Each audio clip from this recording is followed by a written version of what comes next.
Hey gang, figured it was time for a new video. So in the last couple of weeks, I've been going around getting some things done, got a new job coming up. So one thing I've been doing is riding the bus, and there's been a lot of people telling their stories in the bus. Not out of the blue. But there have been a lot of women going to the correctional facility or their probation officer downtown Minneapolis, and it's for stabbing their husband or their boyfriend. And at first I just found it interesting that some lady was telling her story about how she stabbed her husband. But let me start by how it started. She started the story with, "He drank the Kettle One." Oh. So he drank the Kettle One. She's like, "Yeah, he drank the Kettle One, and then I took that knife and I stabbed him in the back." Okay. Don't drink her Kettle One, she'll stab you in the back. So I, of course, had to ask, and I said, "Is there more to the story, or that's it?" She's like, "Oh no, he's got 3D dubs, he's been in treatment, he beats me, and we now got a baby, and he was drinking the Kettle One and mouthing off, so I stabbed the motherfucker in the back." Oh. Alright. So, you stabbed the motherfucker in the back. Well, at first I thought maybe this was a one-off occurrence, but apparently in Minneapolis it's normal when you get pissed off to stab your significant other in the back. Key though, if you're gonna do it, call the cops yourself. And this is what I've been told, all three of them. So the girl with the Kettle One said, "Call the cops, let them know I stabbed my boyfriend in the back, and I would be outside waiting for him. And that's how I'm, going downtown, going to see my P.O. Great.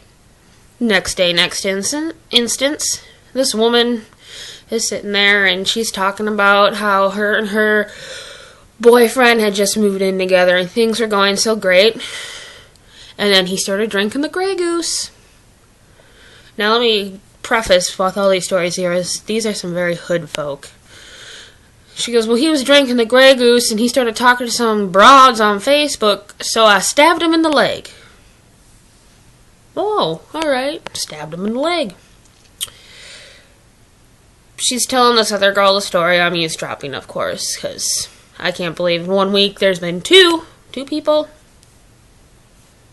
Apparently I like to use my hands when I do these videos. Stabbing their men for drinking vodka.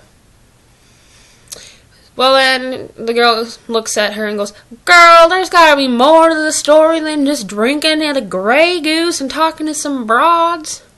She goes, "Oh, let me tell you, At this point, I'm just shaking my head going, mental note, don't mix vodka and knives. She goes, "Well, he was talking to this broad, then he had the balls to show me her pictures and said, we should tap that." And I looked at him and I said, "Nigga, please. No. I don't do no girls, I just do you. You want that, find some other hoe. Go back to your baby mama." Typical hood talk.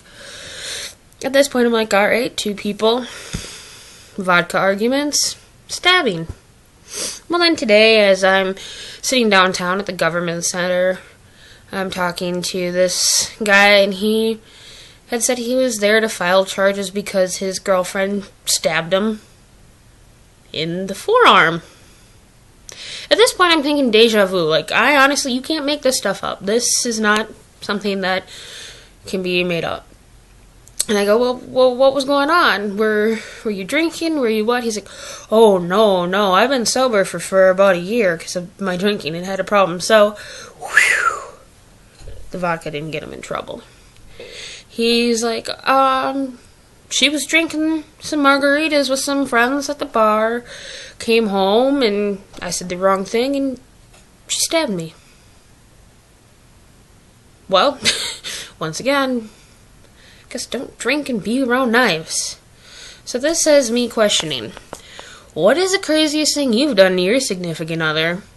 called the cops, got in a fight, stabbed him, or just something you thought you could have gotten away with when you were drinking, then it came back to haunt you and you had some crazy story while you're sitting in the correctional office waiting to find out what your probation is or something random in that sort, and you just heard a story and said, I cannot believe this.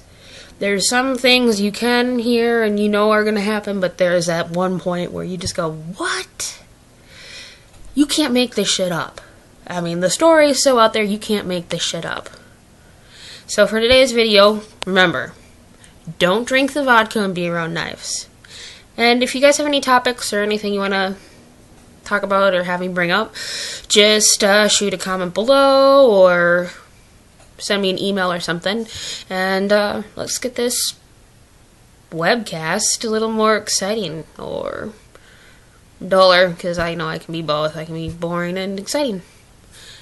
For that, I'm going to sign off and make sure that while my roommate and her boyfriend are out drinking vodka, the knives are hiding, because I don't want to wake up in an hour or two to stabbings.